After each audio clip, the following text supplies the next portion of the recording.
siang, selamat berjumpa kembali anak-anak kami dalam kelas kita hari ini. Topik pembelajaran kita hari ini adalah tentang pertumbuhan iman dan tanda hidup baru yang nanti akan kita pahami melalui panggilan sebagai murid-murid Kristus dan murid Kristus yang memiliki karakter yang dikehendaki oleh Tuhan. Pertumbuhan iman dan hidup baru dimulai dengan karakter pertama dari seorang murid Kristus adalah karakter yang non-konformitas. Apa yang dimaksud dengan karakter non-konformitas? Non-konformitas adalah sikap menolak serupa dengan dunia. Di dalam kitab Imamat 11 ayat 45, kita diingatkan supaya kita menjadi orang yang kudus, karena Allah adalah kudus.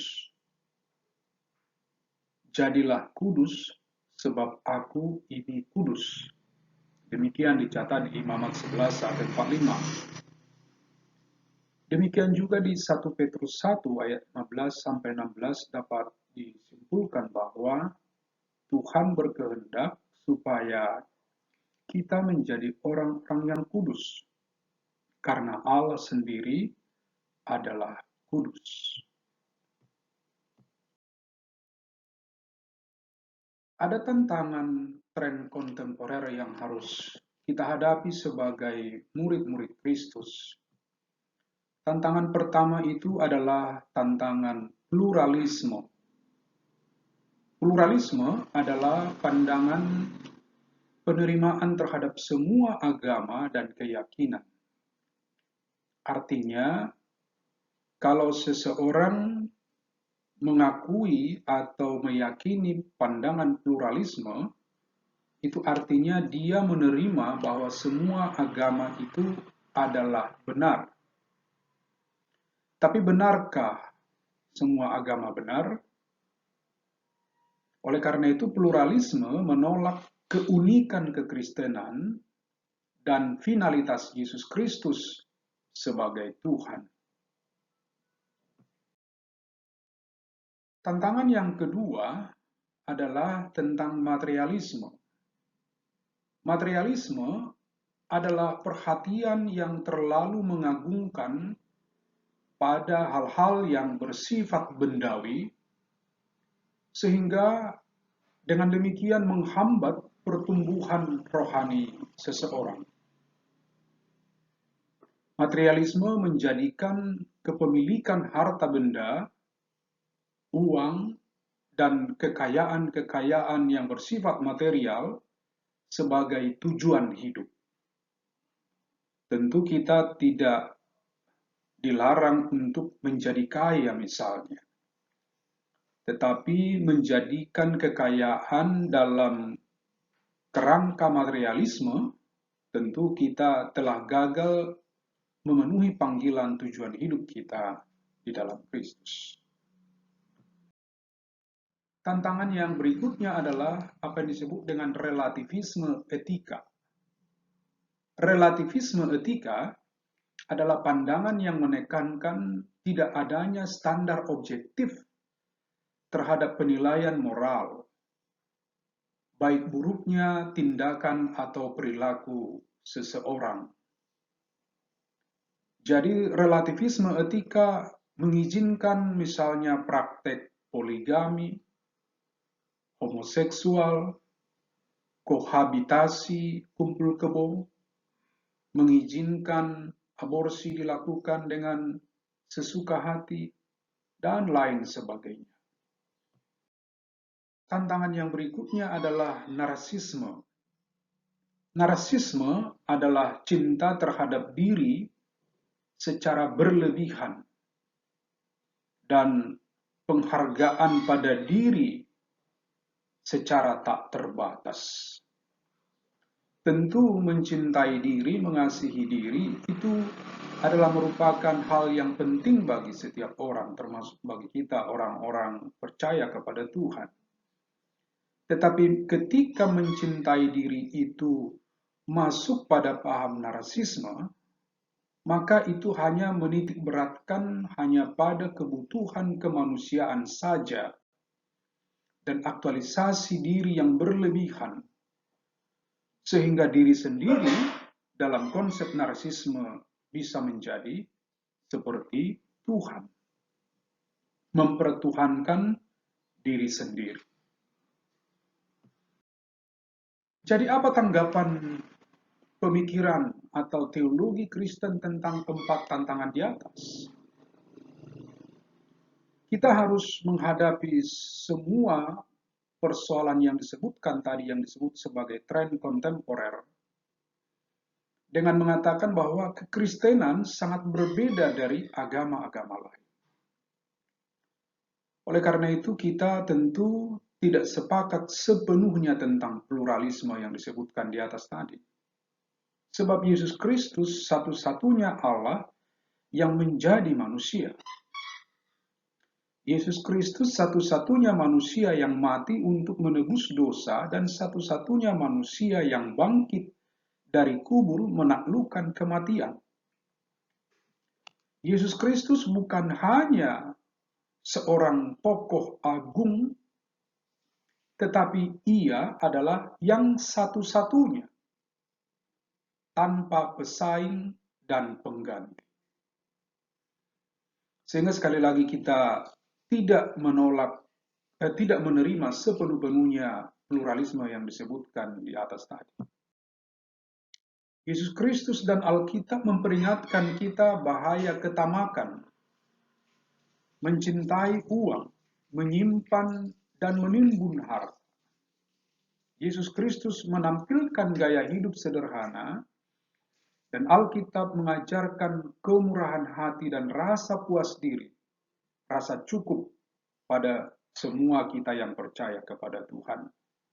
Karena itu kita tidak sepakat dengan materialisme dalam pemikiran maupun dalam tindakan kita.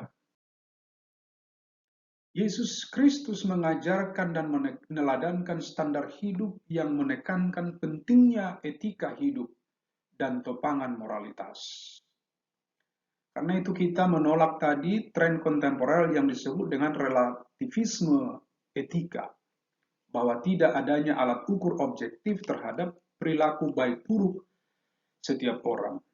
Ternyata kalau kita membuka Alkitab dan belajar dari Kristus, justru Kristus meneladankan standar hidup yang menekankan pentingnya etika hidup dan topangan moralitas. Jadi Kristus itu adalah Tuhan yang bermoral, dan pastilah pengikutnya, kita semua murid Kristus, haruslah hidup dalam topangan moralitas.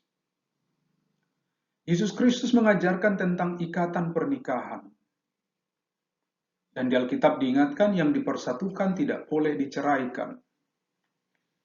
Maka kekristenan berbicara tentang hubungan baik keluarga, pernikahan, dan hubungan di antara sesama manusia dan terlebih terhadap Tuhan ada dalam kerangka kesetiaan, kekudusan. Dan kita tentu tidak sepakat dengan pernikahan sejenis. Dan Alkitab mengatakan laki-laki meninggalkan ayah ibunya untuk bersatu dengan istrinya. Jadi inilah pembuktian tertulis tentang pentingnya topangan moralitas bagi murid Tuhan. Dan yang mengingatkan kita tentang apa yang disebut tadi tentang narsisme, sebaliknya justru Alkitab mengajarkan bahwa, dan Yesus Kristus tentu mengajarkan bahwa Dia mengajarkan meneladankan kasih pada Allah dan sesama. Dan hukum pertama, kedua adalah mencintai Tuhan dan sesama.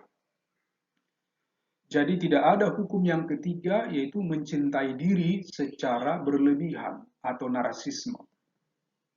Jadi Alkitab justru banyak mengajarkan kita untuk menyangkal diri, melupakan diri, quote and quote. Artinya supaya kita menghindari diri dari mencintai diri berlebihan atau narsisme. Sekali lagi kita lebih banyak diingatkan untuk menyangkal diri, melupakan diri, quote and quote, dalam pengertian untuk tidak mencintai diri berlebihan sehingga jatuh pada narsisme. Nah, karakter yang berikut yang harus dimiliki oleh seorang Kristen dalam pertumbuhan iman sebagai tanda hidup baru adalah keserupaan dengan Kristus. Di Katekismus Singkat Westminster dinyatakan seperti ini. Tujuan akhir manusia adalah untuk memuliakan Allah dan menikmatinya selamanya. Tujuan akhir manusia adalah untuk memuliakan Allah dan menikmati Allah selamanya. Tentu kata menikmati harus dipahami dalam pengertian ilahi. Menikmati berarti menuruti perintah Tuhan, menghayati perintah Tuhan, mewujudkan perintah Tuhan, menyembah Tuhan, memuliakan Tuhan, menghormati Tuhan, dan lain sebagainya. Itu pengertian kata menikmati Allah selamanya. Dan Alkitab juga menegaskan kasihi Allah dan kasihi sesama. Apakah kehendak Allah yang lebih spesifik dan spesial? Ada, yaitu Allah ingin kita semua, umatnya, menjadi serupa dengan Kristus. Sebab keserupaan dengan Kristus adalah kehendak Allah bagi kita semua, bagi umatnya. Apa dasar Alkitab panggilan keserupaan dengan Kristus? Misalnya di Roma 8 ayat 29. Allah telah menentukan umatnya untuk menjadi serupa dengan gambaran anaknya. Kita perhatikan huruf yang ditebalin dan dibuat miring untuk menekankan tentang panggilan keserupaan dengan Kristus dicatat di Roma 8:29. Serupa dengan gambaran anaknya. Gambaran ya, jadi bukan fisiknya, tetapi karakternya, karakter Kristus. Kita serupa dengan karakter Kristus, bukan dengan fisik Kristus atau tubuh jasmania Kristus. Di 2 Korintus 3:18 misalnya dikatakan Allah mengubah menjadi, kita perhatikan kalimat ini penekanannya, serupa dengan gambarnya, gambar Kristus tentu maksudnya, dalam kemuliaan yang semakin besar. 1 Yohanes 3:2, kita akan menjadi sama seperti Dia, seperti gambar Kristus yang disebutkan tadi. Gambar karakternya. Karakter menyangkut kepada intelektualnya, emosionalnya, moralnya, kehidupan sosialnya, dan tentu spiritualnya. Apa implikasinya, apa dampaknya bagi kita jika demikian? Jika kita mengatakan bahwa kita adalah seorang Kristen, maka kita harus menjadi seperti Kristus. Baik laki-laki atau perempuan, baik anak muda atau orang dewasa, baik umat biasa atau mereka yang disebut sebagai klerus, yaitu imam-imam, pemimpin-pemimpin di dalam institusi gereja, dan lain sebagainya, kita harus menjadi seperti Kristus.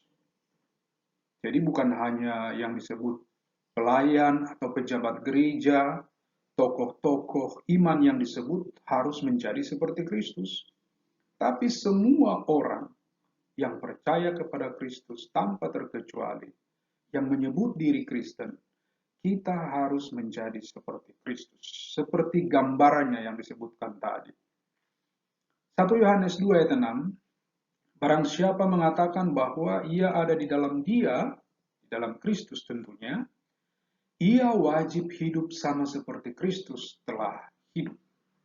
Wajib berarti mau tidak mau, suka atau tidak suka, senang atau tidak senang. Kalau kita katakan saya hidup di dalam Kristus, oleh karena itu maka kita harus hidup seperti Kristus telah hidup. Meneladani, mencontoh sikapnya, karakternya, imannya kepada Bapa, dan lain sebagainya. Dalam hal-hal apakah keserupaan dengan Kristus itu? Ada beberapa hal. Keserupaan kita menjadi serupa dengan Kristus dalam hal inkarnasinya. Apa yang dimaksud dengan kita serupa dengan Kristus dalam hal inkarnasi? Inkarnasi, kalau diartikan secara sederhana, yaitu Yesus, anak Allah, mengambil kemanusiaan kita dan mengenakan itu pada dirinya. Artinya bagi kita apa? Berarti kita juga harus meniru Kristus dalam inkarnasinya, bahwa kita juga harus menjadi manusia terhadap sesama kita manusia. Kita memang tidak mungkin menjadi malaikat kepada teman-teman kita manusia, sesama kita manusia. Tetapi jangan juga kita berperilaku seperti setan atau iblis kepada sesama kita manusia. Di dalam Filipi 2 ayat 5 sampai 8 dikatakan, disimpulkan bahwa Kristus itu mengosongkan diri, mengambil rupa seorang hamba, menjadi sama dengan manusia. Ini juga bagi kita meniru Kristus dalam hal inkarnasinya supaya kita sekali lagi menjadi sesama manusia kepada sesama kita manusia. Yang kedua, kita menjadi serupa dengan Kristus dalam hal pelayanannya. Apa pelayanan Kristus? Bagaimana Kristus melayani? Kristus melayani dengan merendahkan diri, menundukkan diri, melepaskan kepentingan diri, kemudian melakukan karya kerja demi kesejahteraan orang-orang lain. Itu yang dilakukan oleh Kristus. Maka kalau kita membaca Yohanes 13, 14 sampai 15 dapat disimpulkan bahwa kita wajib saling membasuh kaki. Artinya, tidak harus seperti Yesus membasuh kaki murid seperti di teks Alkitab yang kita baca, tetapi dapat diartikan membasuh kaki berarti peduli, menghormati, menghargai, melayani, dan kalau kita melayani sesama harus dengan sikap seperti Yesus yang merendahkan dirinya. Kata Yesus, perbuatlah seperti yang telah kuperbuat. Dan itu yang harus kita lakukan dalam hidup kita, dimanapun kita ditempatkan Tuhan ketika kita dipanggil melayaninya. Yang berikut kita menjadi serupa dengan Kristus dalam hal kasih-Nya. Kita tahu bahwa puncak kasih agung Kristus adalah merelakan diri mati di kayu salib di Golgota demi pengampunan dosa seluruh umat manusia. Di Efesus 5 ayat 2 dikatakan cara Kristus mengasihi kita adalah berkorban. Mengasihi kita dengan kasih Kalvari. Kalvari itu kata lain dari kata Golgota. Jadi kalau maksudnya mengasihi dengan kasih Kalvari, yaitu mengasihi kita sampai mati di kayu salib di Golgota. Bagaimana caranya? Berkorban. Maka kalau kita dalam hidup kita meniru Kristus dalam hal kasih-Nya, maka kita adalah orang-orang yang merelakan, bersedia, berkorban. Korban waktu, korban tenaga, korban materi, korban perasaan barangkali ya, demi kebaikan sesama kita. Memang betul, tidaklah selalu mudah untuk berkorban. Tetapi kita diingatkan karena kita adalah murid Kristus, bertumbuh di dalam Kristus dan meniru karakter Kristus, maka tentu kita harus meniru karakter Kristus dalam hal kasih-Nya. Itu yang kita usahakan, kita perjuangkan dalam hidup kita untuk kita lakukan. Kemudian kita menjadi serupa dengan Kristus dalam hal ketabahannya. Tabah. Kristus itu siap mengalami penderitaan. Mengalami penghinaan, cercaan, penolakan, pengusiran, kelaparan, dan kemudian dia berpuasa, dan puncaknya pada kematiannya. Di situ dapat kita temukan kekuatan ketabahannya. Di 1 Petrus 2 ayat 21 dikatakan Kristus telah menderita untuk kita dan kita mengikuti jejak-jejak teladan itu. Jadi dalam hidup kita, khususnya kalian anak-anak kami dalam perkuliahan saat-saat ini, dalam pertumbuhan jasmani, jiwa, dan rohani, di tengah kehidupan ada banyak masalah, penderitaan, persoalan, bahkan di masa kalian, di masa-masa sedang studi, kalian telah diperhadapkan pada situasi pandemi COVID yang belum selesai ini, dan kita belum tahu sampai kapan dia berakhir, dan tentu implikasi dari pandemi COVID membawa tekanan-tekanan dalam kehidupan, khususnya bagi kalian, tetapi cobalah kita memandang pada ketabahan Kristus. Kita dipanggil untuk mengikuti, meneladani ketabahannya, dan berdoalah untuk itu supaya Tuhan memberikan kita ketabahannya, sehingga kita semua anak-anak kami mampu menghadapi situasi dan kondisi saat-saat ini. Dan kemudian kita menjadi serupa dengan Kristus dalam hal misinya. Apa misi Kristus? Misi Kristus adalah masuk ke dalam dunia kita dan dalam kehidupan manusiawi kita. Maka misi kita juga adalah masuk dalam kehidupan orang lain, menolong orang lain, menolong sesama, memberkati mereka dengan damai sejahtera. Dan ini banyak teks Alkitab seperti Yohanes 17, 18, 20, 21 mengingatkan kita apa misi kita hidup di muka bumi ini. Ada 3 konsekuensi praktis. Tujuan yang baik dari pengalaman penderitaan adalah demi keserupaan kita dengan Kristus. Jadi kalau kita mengalami kesusahan dalam hidup kita, mengalami kesulitan, mengalami bahkan penderitaan misalnya, tapi itu ada tujuan yang baik di dalamnya. Karena seperti Roma 8, 28, 9, kalau disimpulkan, berarti kita supaya menjadi seperti yang Tuhan inginkan. Menyerupai Kristus yang telah menderita terlebih dahulu bagi kita. Keserupaan dengan Kristus bertujuan supaya Injil itu atau kabar baik itu tersampaikan. Ada seorang guru besar beragama Hindu berkata kepada seorang mahasiswanya yang beragama Kristen, jika Anda sebagai orang-orang Kristen hidup seperti Yesus, maka besok semua orang Hindu akan kau taklukkan, katanya. Ini justru sebenarnya mengingatkan kita, orang Kristen, murid Kristus, mahasiswa Kristen, supaya justru kita harus menunjukkan teladan Kristus. Kalau tidak, kita gagal untuk menjadi pemberita-pemberita, saksi-saksi Kristus di tengah dunia. Jadi mustahil kita menjadi serupa dengan Kristus dengan mengandalkan kemampuan dan kekuatan diri. Maka Allah telah memberikan kuasa Roh Kudus-Nya.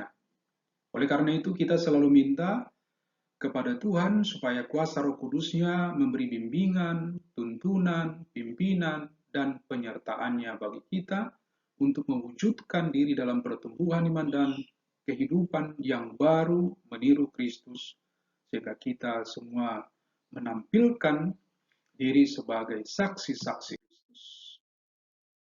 Dan yang terakhir tentunya karakter ketiga murid Kristus adalah kedewasaan. Di dalam Yohanes 15 ayat 1 sampai 8, katakan akulah pokok anggur dan kamulah ranting-rantingnya. Barang siapa tinggal di dalam aku dan aku di dalam dia, ia berbuah banyak, sebab di luar aku kamu tidak dapat berbuat apa-apa. Kalau melihat teks tadi, bagaimana keadaan kekristenan di dunia masa kini?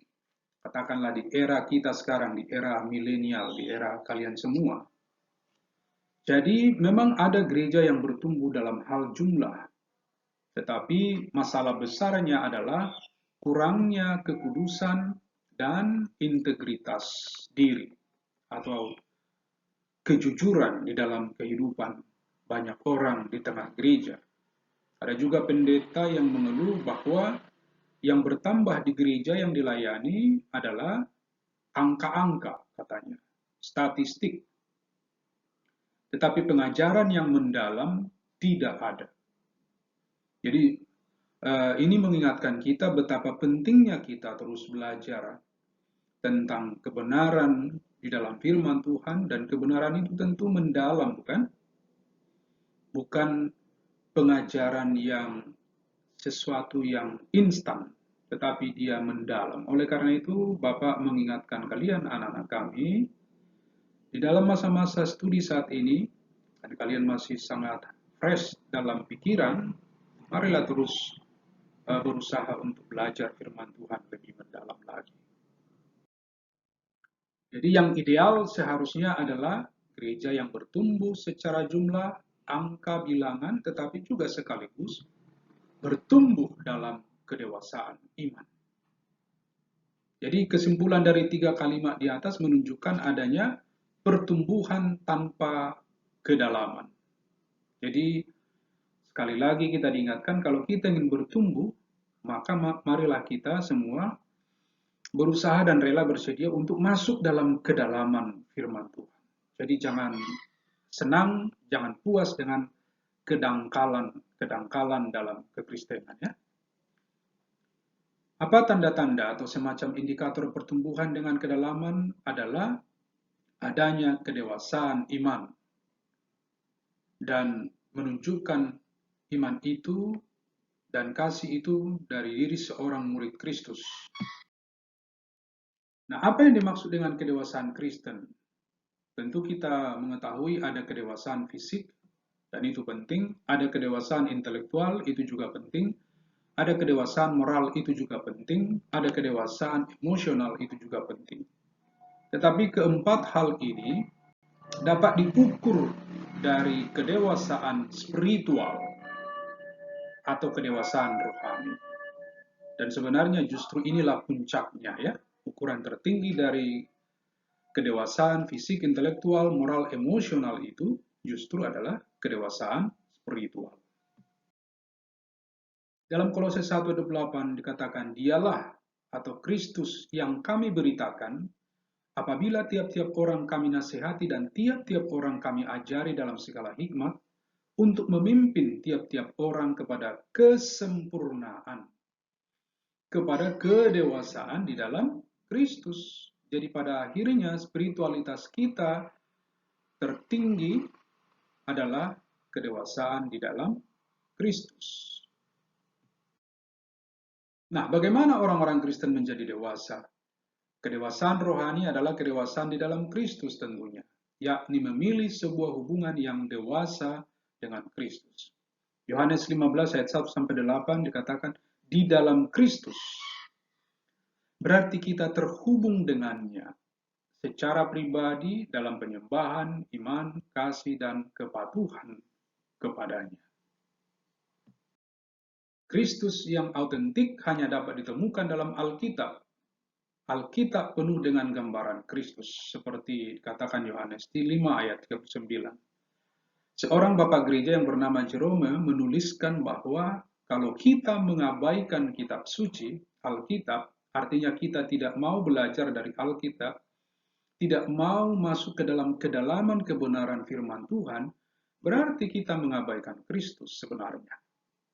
Jadi sekali lagi kita tidak boleh puas untuk mengetahui tentang Kristus secara dangkal, tetapi kita harus rela memasuki kedalaman kebenaran tentang firman, tentang Kristus, dan lain sebagainya yang berhubungan dengan Tuhan sendiri. Jadi pengetahuan kitab suci, sekali lagi, pengetahuan kita tentang Alkitab, pengetahuan kita tentang kebenaran firman Tuhan adalah pengetahuan tentang Kristus. Nah, bagi siapakah panggilan kedewasaan rohani ditujukan? Dalam Kolose 1 ayat 8 itu ditujukan bagi tiap-tiap orang. Jadi kedewasaan dalam hal Kristus tidak hanya berlaku bagi orang-orang spesial atau orang khusus, seperti para rohaniwan, pelayan, sarjana Alkitab, tetapi semua orang percaya tanpa terkecuali. Kita semua, anak-anak kami, walaupun masih muda, remaja, semua dipanggil untuk menuju kepada kedewasaan rohani. Jadi prinsip pemuridan itu sangat jelas. Semakin buruk pandangan kita pada Kristus, maka semakin buruk pula pemuridan kita. Tetapi semakin baik pandangan kita pada Kristus, maka semakin baik pula pemuridan kita. Semakin baik pertumbuhan iman kita, dan kita akan menunjukkan tanda-tanda hidup baru.